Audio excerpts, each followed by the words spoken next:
Bonjour et bienvenue, c'est The Perso Simon, les mathématiques faciles, et on se retrouve aujourd'hui pour parler des aires, et plus précisément nous allons apprendre à calculer les aires de figures géométriques simples. Et nous allons justement commencer par l'aire d'un carré. La formule est écrite ici, R, donc c'est une sorte de A dont nous verrons le fonctionnement tout à l'heure, égale côté fois côté. Jusque là, pas de souci. Nous avons un carré ici qui fait 3 cm de côté. Donc si on fait ça, ça fait R égale 3 fois 3, puisque côté fois côté, 3 fois 3, voilà. Et ensuite, R est donc égal à 9 cm carrés. Voilà. Alors pourquoi centimètre carré? C'est simple. Quand on parle de l'aire, c'est forcément tac tac tac carré. Donc ici nous étions en centimètres, nous avons rajouté carré. Voilà, c'est tout simple. Passons maintenant à l'aire d'un disque. Donc nous avons ici un disque de 3 cm de rayon. Et la formule pour ce disque est pi fois rayon. Fois rayon. Vous voyez, je l'ai écrit ici. Sauf que pi est un nombre dit infini, c'est-à-dire qu'il va falloir forcément choisir une valeur approchée. La plupart du temps, nous choisirons 3,14. Et donc, dans notre cas, cela fera donc 3,14 fois 3 fois 3. Et donc 9,42 fois 3. Et enfin 28,26 cm carrés. Pour un demi-cercle, c'est pareil, pi fois rayon, sauf que comme notre cercle est divisé en deux, vu que c'est un demi-cercle, c'est pi fois rayon divisé par 2. Voilà. Rien de plus. Passons maintenant à l'aire d'un rectangle. La formule est longueur fois largeur, donc grand L fois petit l.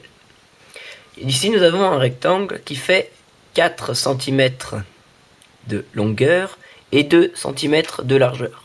Voilà, parce que la largeur est forcément le plus petit côté. Cette formule sera donc égale à 4 fois 2. Et donc, nous obtenons 8 cm carrés.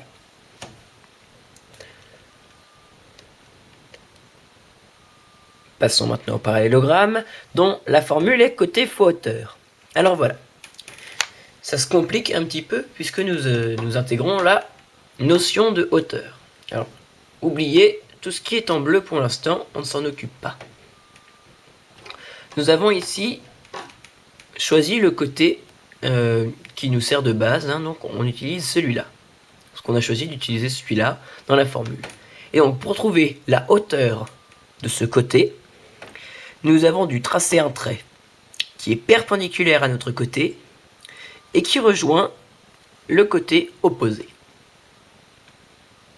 Donc ici, nous avons 4 fois 2, notre hauteur est égale à 2, et donc nous obtenons une aire de 8 cm² pour ce parallélogramme. D'ailleurs, si vous ne savez pas ce que c'est un parallélogramme, je vous invite à vous rendre sur mon site internet, le lien est dans la description, où il y a un cours sur les parallélogrammes. Passons au triangle. Nous reprenons la notion de hauteur, encore une fois.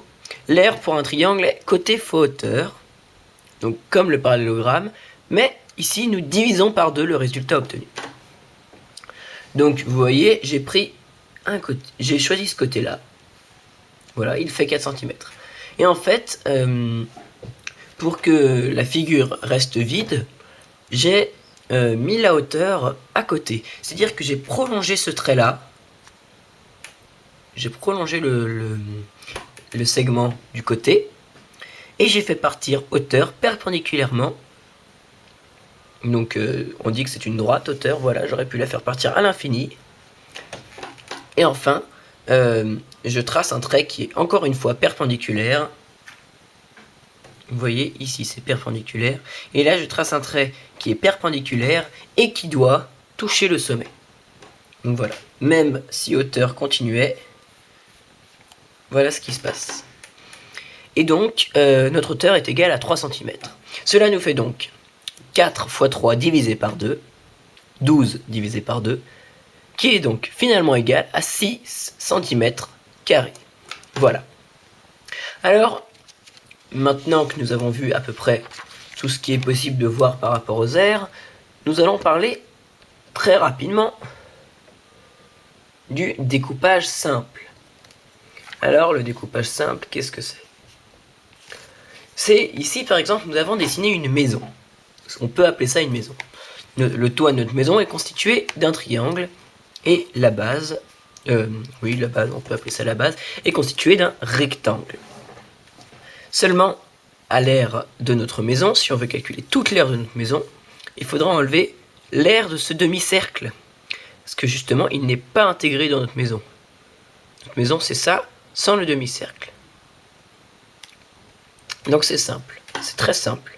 On commence par calculer l'aire du triangle, comme nous l'avons appris tout à l'heure, puis l'aire du rectangle, comme nous l'avons appris encore une fois tout à l'heure, et on les additionne.